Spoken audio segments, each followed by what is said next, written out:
News 46 is brought to you in part by All across America, people are comparing Dish Network to DirecTV and cable and discovering that Dish Network provides extraordinary television quality at a better price. If you want the best value in entertainment, then you want Dish Network.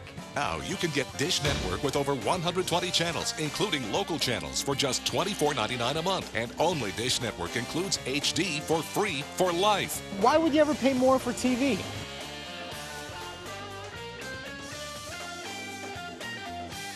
Basically, the preliminary investigation is we had a single vehicle rollover, vehicle traveling northbound on 160.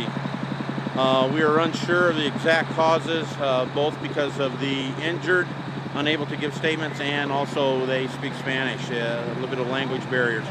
We're not 100% sure, other than they went off the road, overcorrected, and rolled. Lack of seat belts, ejected one. We had the driver trapped. They did extrication. Two of them were being life flighted to UMC in Las Vegas, and the other three passengers were minor to no injury, but one very critical and one serious. At this time, we're waiting for follow-up investigation. The CID team is coming out from Vegas, and as you can see, they're still working. They're going to transport the other three passengers in with the minor just to do checks on them. And that's about it. The vehicle that you see was headed into Pahrump, and witnesses say that were following them that the vehicle seemed to swerve a little, and then it swerved a lot. When the driver hit the brakes, the vehicle rolled several times, and unfortunately, a young boy who has been quoted to be either 8 or 10 years old was ejected from the vehicle, and the vehicle actually rolled and hit him. The witness to the accident, they were pulling a horse trailer. They stopped, ran to the scene right away, and they performed CPR on the young boy until paramedics arrived. And she said it really didn't look good. However, the driver of the car seemed to be belted in. She did seize, I'm not sure why at the scene, but they did take her also by helicopter. You notice there were 2 helicopters, Flight for Life, that were taken into Las Vegas. And also, there was a young baby in the car, but would seem to be restrained also and should be doing fine. The rest of the folks that were in the vehicle have been taken in to be checked out, and we hope to find out more news soon. For News 41 and 46, I'm Rhonda Van Winkle. We did. We had a tragic accident that occurred out on Highway 160 in Clark County around the mile marker 35. And we were dispatched for what was reported to be a multiple vehicle accident, but upon arrival we found a single vehicle rollover with several patients that needed immediate care.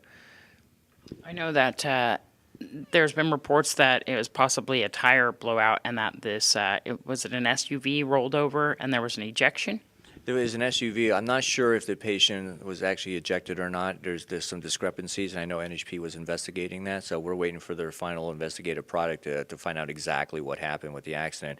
And whether or not it was a tire blowout, I truly don't know. But what I do understand is that there ended up being a fatality not on the scene, but later at the hospital. And I just have to point out at this time that upon our arrival, there was several citizens from Pahrump that were just doing an outstanding job in assisting us. And while I don't have permission to provide their names, I just want to tell them they know who they are, and they just did an awesome job that day, and I'm very proud of them. We had a total of 2 patients in that one vehicle, is that right? No, I understand that there was more occupants in the vehicle than was originally reported upon our arrival, and I'm not sure the total, but I believe it to have been around 6 people were actually in the vehicle at the time of the accident.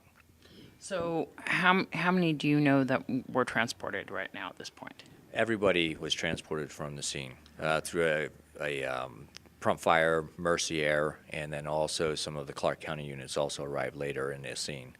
So we had 2 helicopters, Mercy Air 7, Mercy Air 21, land on scene on the roadway there. Yes, that's correct. Mercy Air 7 was an auto launch, and so they were en route while we were still responding. And upon arrival, then we managed the LZ for both 7 and 21.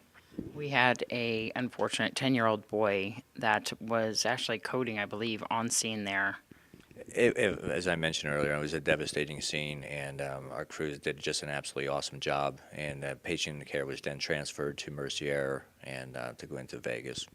We had another occupant that was in really bad condition there. Do we know the result of that at this point? No, there was a second occupant of the vehicle that was trapped in the vehicle.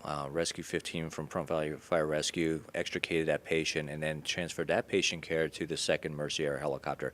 I don't know the status of that patient as we speak. Do you know if that was a physical entrapment or a mechanical entrapment? It was actually a mechanical entrapment. They had to do a driver's side door pop to gain access and to be able to bring that patient out of the vehicle. And that person was also airlifted as well? Yes, that patient was airlifted by Mercy Air 21. No, I don't really have anything else to add other than the outstanding job by some of our citizens and the crews. They, had tough circumstances. There was a lot of traffic that day, and it was just a bad accident all the way around. But everyone handled themselves very well and did the best they could and got the patients taken care of.